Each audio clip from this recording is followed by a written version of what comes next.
Lei nº 9.492, de 10 de setembro de 1997, define competência, regulamenta os serviços concernentes ao protesto de títulos e outros documentos de dívida e dá outras providências. Capítulo 1. Da competência e das atribuições. Artigo 1º.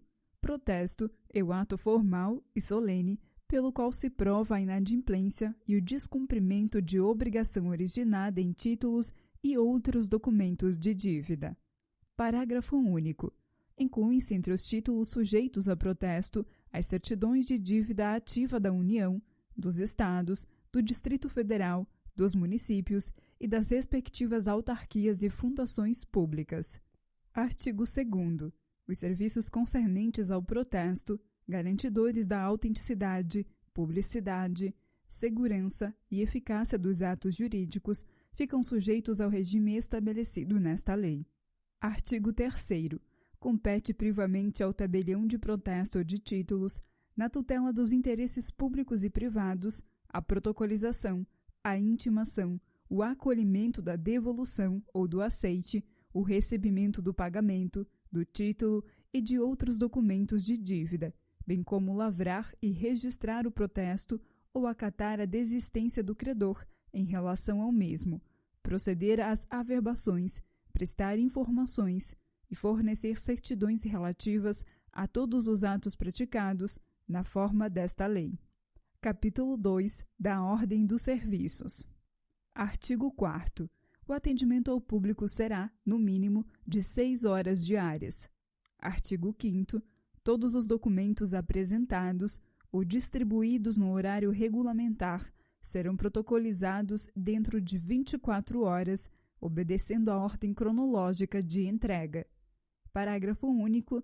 Ao apresentante será entregue recibo com as características essenciais do título ou documento de dívida, sendo de sua responsabilidade os dados fornecidos.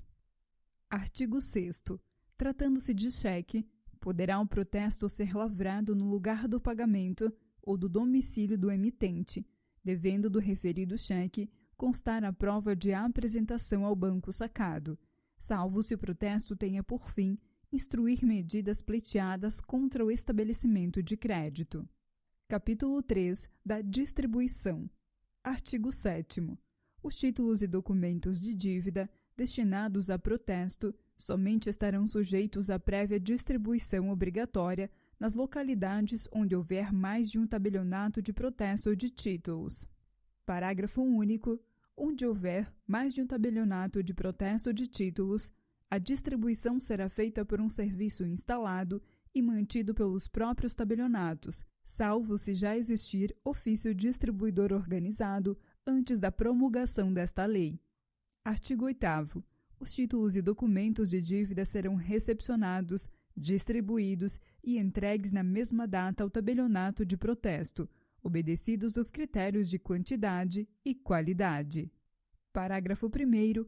Poderão ser recepcionadas as indicações a protesto das duplicatas mercantis e de prestações de serviços por meio magnético ou de gravação eletrônica de dados, sendo de inteira responsabilidade do apresentante os dados fornecidos, ficando a cargo dos tabelionatos a mera instrumentalização das mesmas. Parágrafo 2º.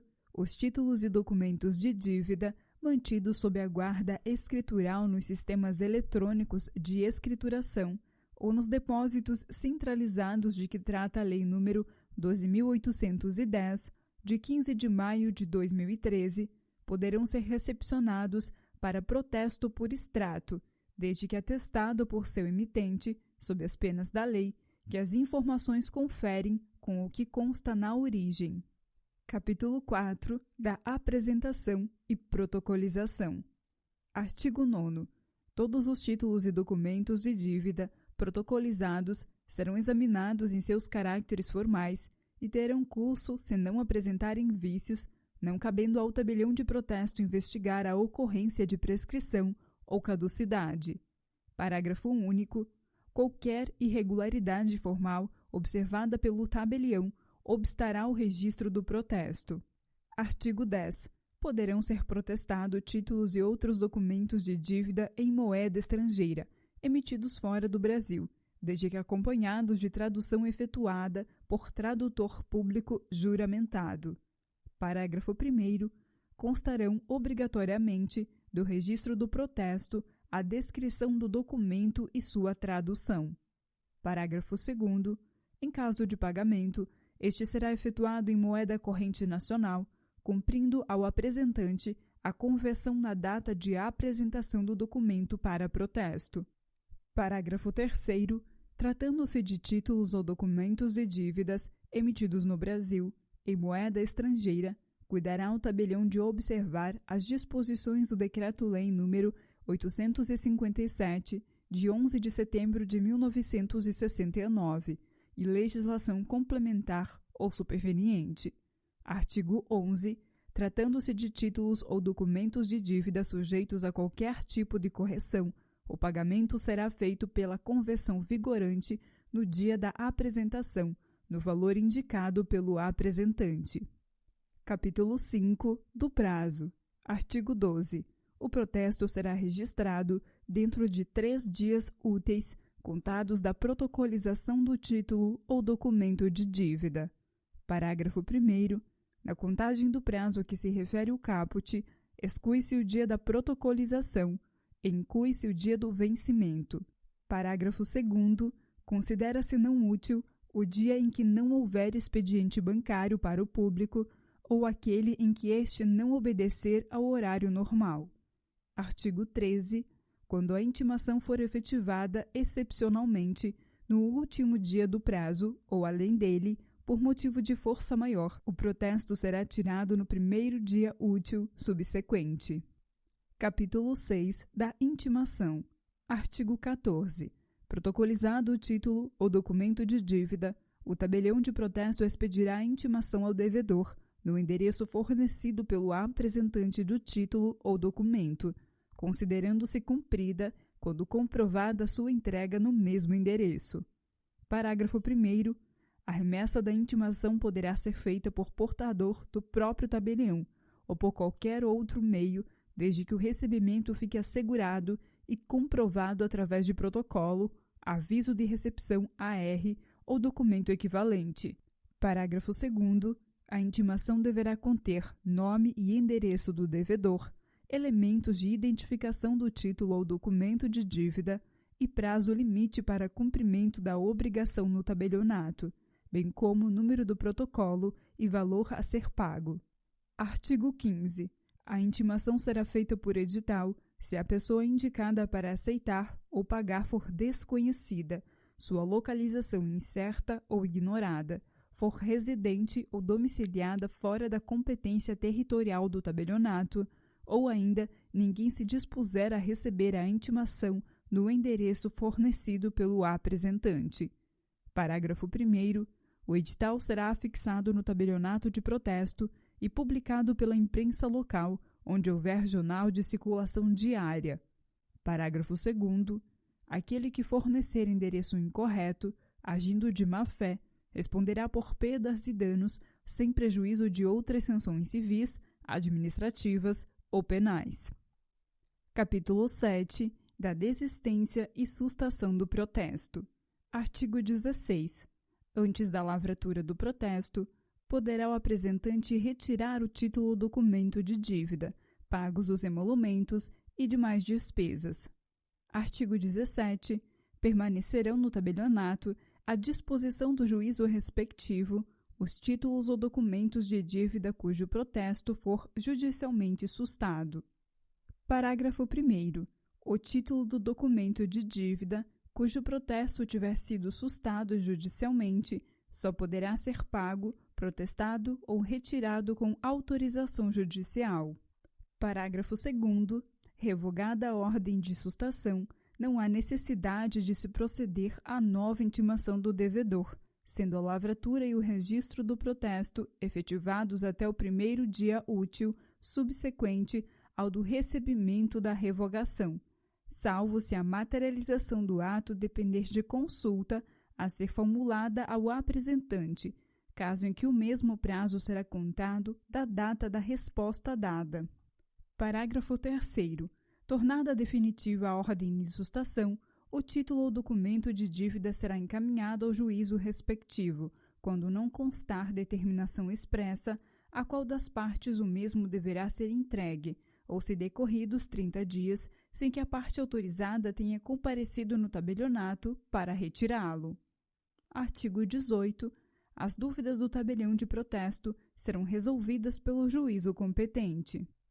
Capítulo 8. Do pagamento. Artigo 19. O pagamento do título ou do documento de dívida apresentado para protesto será feito diretamente no tabelionato competente, no valor igual ao declarado pelo apresentante, acrescido dos emolumentos e demais despesas. Parágrafo 1º. Não poderá ser recusado o pagamento oferecido dentro do prazo legal, desde que feito no tabelionato de protesto competente e no horário de funcionamento dos serviços. Parágrafo 2º.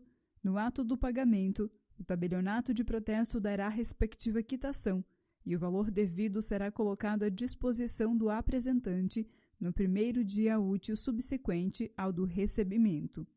Parágrafo 3º. Quando for adotado o sistema de recebimento do pagamento por meio de cheque, ainda que de emissão de estabelecimento bancário, a quitação dada pelo tabelionato fica condicionada à efetiva liquidação. Parágrafo 4º.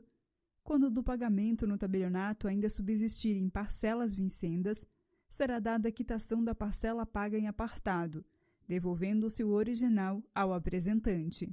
Capítulo 9. Do registro do protesto. Artigo 20. Esgotado o prazo previsto no artigo 12, sem que tenham ocorrido as hipóteses dos capítulos 7 e 8, o tabelião lavrará e registrará o protesto, sendo o respectivo instrumento entregue ao apresentante.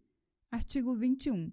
O protesto será tirado por falta de pagamento, de aceite ou de devolução. Parágrafo 1º.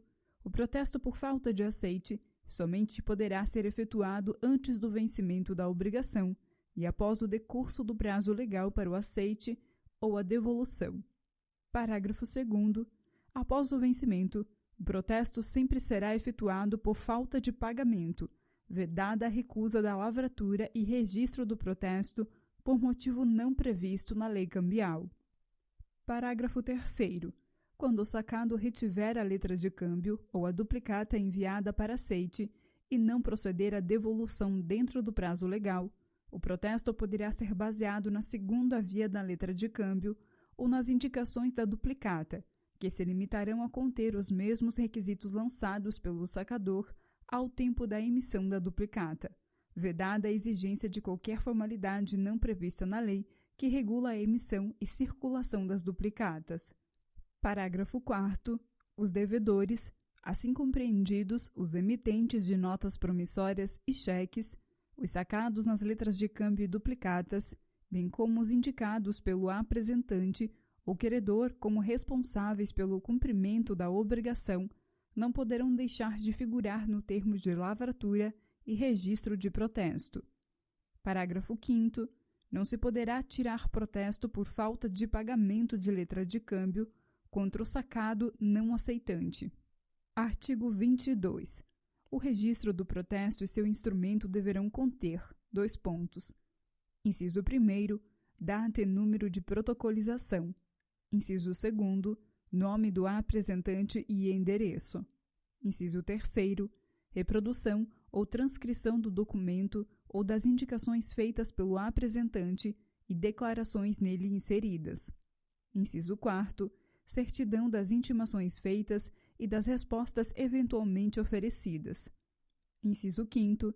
Indicação dos intervenientes voluntários e das firmas por eles honradas. Inciso 6º.